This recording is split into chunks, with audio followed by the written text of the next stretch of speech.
मक्खनपुर नाम के एक शहर में अजय और विजय करके दो भाई रहा करते थे।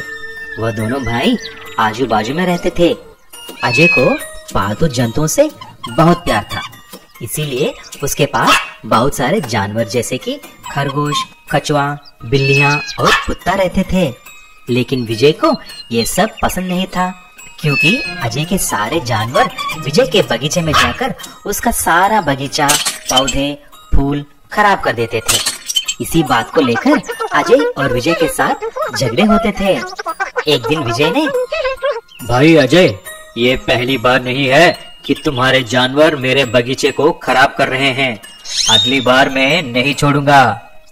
ऐसा मत बोलो विजय भाई, देखो कितने प्यारे जानवर हैं। ठीक है, मैं देख लूंगा। देख लो, नहीं तो बात पुलिस तक जा सकती है और तुम्हारे सारे जानवर को ले जाने के लिए बोलता हूँ। उस दिन से अजय और विजय के बीच में इन जानवरों के बारे में कोई न कोई झगड़ा होती रहती थी। एक दिन विजय के दोस्त रेखा दो हिरण को लेकर अजय के घर लेके आती है और ऐसी बोलती है, विजय, ये देखो, मेरे पास दो हिरण हैं। मैं इन्हें मेरे घर के पास ही एक जंगल से बचाकर लेके आई हूँ। शायद ये उनका घर और रास्ता भटक गए होंगे। तुमको जानवर बहुत पसंद है ना, इसीलिए मैं इन्हें तुम्हारे पास लेके आई हूँ। अरे वाह रेखा, कितने प्यारे हिरण हैं। बहुत अच्छा काम किया तूने। इन्हें तो मैं जरूर पालूंगा, लेकिन मुझे कुछ इंतजाम करना होगा। मेरे भाई विजय को ये बात पता नहीं चलना चाहिए।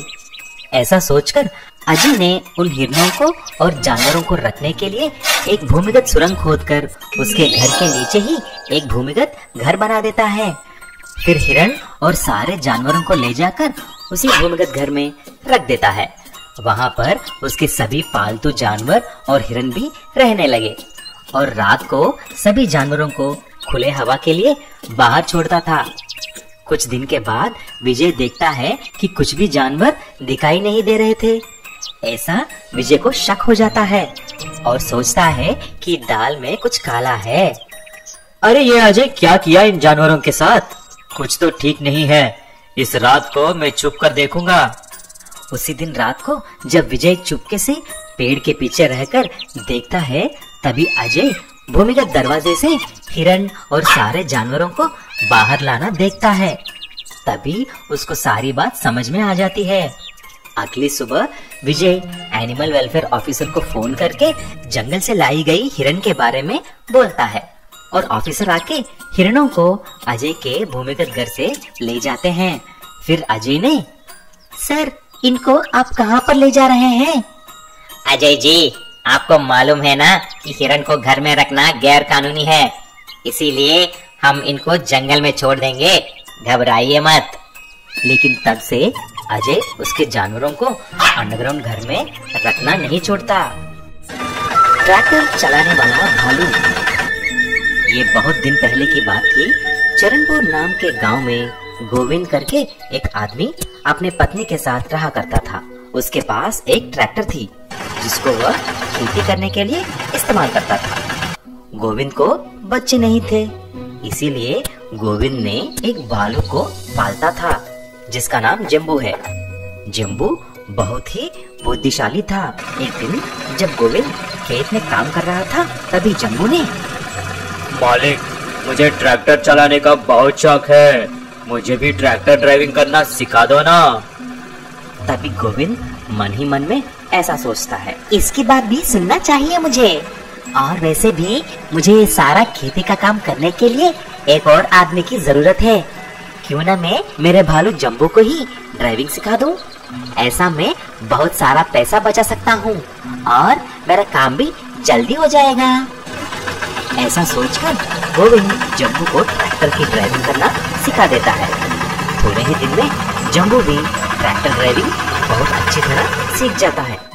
एक दिन गोविंद जम्बू को खेत को जोतने के लिए बोलता है और जम्बू बहुत अच्छी तरह खेत को जोत लेता है। उसके बाद ये बात सारे गांव में फैल जाती है। फिर सब लोग उसके ही बात करने लगे। अरे ये सुना तूने? गोविंद की भालू ड्राइविंग कर रहा है और खेती में भी काम कर रहा है। हाँ सही है भाई, उसके हाथ से जोता हुआ खेत भी बहुत अच्छी आ रहा है। लगता है बहुत लक्की बालू है। ये सारी बातें बाजू में ही बैठा हुआ रंजित करके एक शाहूकार सुन लेता है और सीधा गोविंद के पास जाता है। अरे ओ गोविंद भाई, सुना है तुम्हारा भालू ड्राइविंग और खेती भी कर रहा है और बहुत लकी भी है। अरे रंजित भाई, ऐसा कुछ नहीं है, मैंने सिखाया है और वह कर रहा है बस। मुझे वो भालू चाहिए भाई। बोलो कितना चाहिए, जितना भी देने के लिए तैयार हो। नहीं रंजित भाई, वह सिर्फ एक भालू नहीं है, उसका नाम जम्बू है और वह मेरे बेटा जैसा है। मैंने कभी भी उसको जानवर की तरह नहीं देखा है। अब आप चले जाइए यहाँ से।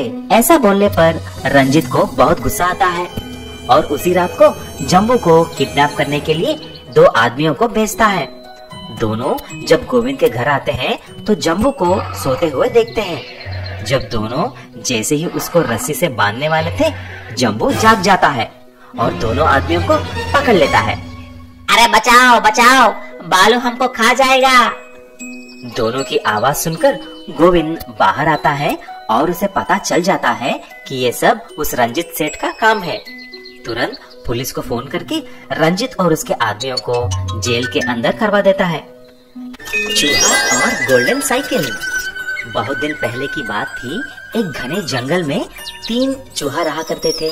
उन तीनों चूहों में एक दिन बहुत बड़ा झगड़ा हो गया कि कौन सबसे महान है। वह तीनों आपस में ऐसा बोलने लगे। पहले चूहे ने बोला, मैं सबसे ताकतवर हूँ, इसीलिए मैं ही महान हूँ। फिर दूसरे ने बोला, मैं हूँ सबसे सुंदर और लंबा, इसीलिए मैं ही महान हूँ। उसके बाद तीसरे चूहे ने बोला, मैं हूँ आप सबसे अच्छा, इसीलिए मैं ही महान हूँ। ये सब झगड़ा दूर में पेड़ पर बैठा एक बुढ़ी बुजुर्ग चूहा देख रहा था और उसने ऐसा बोला, देखो बच्चों, आपको आपस में ऐसा झगड़ना अच्छी बात नहीं है। आप सब मेरे पास आओ, मैं तय करूंगा कि कौन आप सब में से महान है। तभी एक चूहे ने, अरे तुम ठीक से देख ही नहीं सकते हो और तुम बूढ़े चूहा हो, तुम क्या हमको बोल रहा है? बोलो बोलो, कैसा तैर करेगा? हो, मेरे पास 3 साइकिल हैं। आप तीनों चूहे उन साइकिल्स को लेकर रेस लगाओ। जो भी जीतेगा वही सबसे महान होगा। आपको उस मंदिर तक जाके वापस आना होगा। लेकिन एक बात का ध्यान रखो, इस साइकिल की रेस में आपको शक्ति और बुद्धि का भी इस्तेमाल करना पड़ेगा। ये सुनकर सारे चूहे अपने अपने साइकिल्स को लेकर रेस के लाइन पर खड़े हो गए और बुजुर्ग चूहे ने विजिल मार के रेस को शुरू करता है। तीनों चूहे तेजी से साइकिल को चलाने लगे। एक चूहा चिंटू सबसे आगे निकल जाती है और मंदिर के पास होकर वापस आने लगता है। बाकी दोनों चूहे थोड़े पीछे रह जाते हैं। जब चिंटू सबसे पहले आ रहा था कि इतने में रास्ते में उसको घायल कबूतर दिखाई दिया और चिंटू तुरंत रुक जाता है। फिर चिंटू ने ऐसा सोचा, अरे इस कबूतर तो घायल स्थिति में है, मुझे कुछ करना पड़ेगा। तभी चिंटू उस कबूतर को थोड़ा पानी पिलाकर एक बंदर वैद्य के पास लेके जाता है। बंदर जी, ये कबूतर तो घायल होकर नीचे गिर गई है, थोड़ा इसको दवाई दो। बंदर उसको दवा देकर उसकी देखभाल करता है। लेकिन इतने में दोनों चूहे चिंटू को पीछे छोड़कर रेस को खत्म कर देते हैं और एक चूहा रेस जीत जाता है। जब चिंटू वापस अपना साइकिल लेकर उस बुजुर्ग चूहे के पास जाता है, तभी बुजुर्ग चूहा ऐसा पूछता है, क्या हुआ चिंटू, इतनी देर कैसे हो गया? रेस तो इसने जीत ली है। फिर चिंटू सारी बात बोलता है। तभी बुजुर्ग चूहा ऐसा बोला, अरे चिंटू, आप ही सबसे महान हैं, क्योंकि चिंटू ने पहले स्थान में होते हुए उस घायल कबूतर को बचाया है।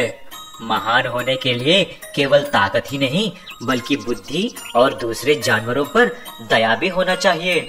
ये लो चिंटू, मैं तुमको इनाम के तौर पे एक गोल्डन साइकिल इनाम में दे रहा हूँ। ये तुम्हारा प्रतिफल है।